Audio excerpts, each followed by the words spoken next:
Shalom Sobat Pemenang yang dikasih oleh Tuhan. Materi renungan kita hari ini, Tuhan membebaskan kita untuk kita beribadah kepadanya. Dasar renungan dari Keluaran 4 ayat 1 sampai dengan 37. Inti renungan kita hari ini, Tuhan memberikan kasih karunia-Nya untuk kita beribadah dengan benar kepada Allah yang benar, dan ketekunan kita beribadah merupakan cara kita bergaul dengan Allah.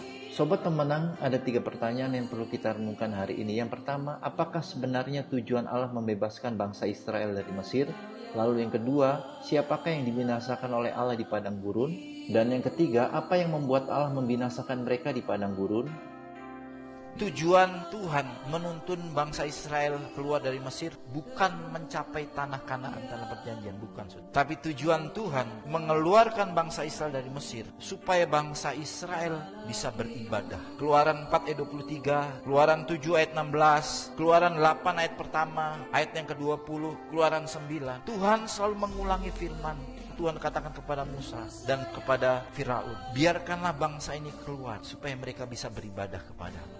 Itu perkataan itu berulang kali. Jadi saudara, perjalanan petualangan bangsa Israel keluar dari Mesir itu sebenarnya bukan untuk merebut tanah Kanaan, tanah perjanjian, tapi supaya mereka punya karakter, cara hidup, gaya hidup beribadah kepada Allah. Artinya saudara, ada urgensi penting dalam ibadah. Ibadah itu berarti menyelaraskan hidup dengan Tuhan, bergaul karib dengan Tuhan. Ibadah kita adalah cara kita bergaul dengan Allah yang hidup dan pemilik kehidupan. Kalau orang sudah menjadi Kristen, ibadah itu kesukaan. Katakan amin.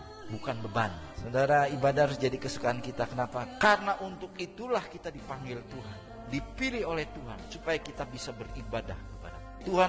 Menebus kita agar kita hidup beribadah kepadanya selama sisa hidup kita, sehingga kita menjadi umat yang dikuduskannya, terpisah dari duniawi, yang akhirnya kita mendapatkan perkenan dan kekudusan yang kekal. Darah ketekunan kita beribadah itu harusnya mempertajam kepekaan kita untuk bisa membedakan mana yang surgawi, mana yang duniawi. Ketekunan kita beribadah itu harusnya menguatkan pilihan kita.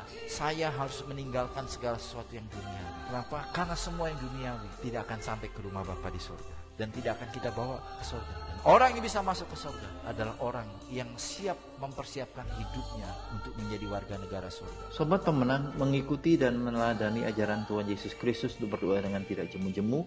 Mari kita responi renungan hari ini dengan berdoa. Tuhan, ajar aku untuk menjadikan ibadah sebagai gaya hidupku dan kesukaanku dalam ketekunan seumur hidupku. Lalu pokok doa syafaat kita hari ini berdoa bagi para pelaku ekonomi Kristen sedunia agar terus menjadi berkat dan Allah Tuhan bagi kepentingannya atas bangsa-bangsa. Salam pemenang dalam Kristus, Tuhan Yesus memberkati.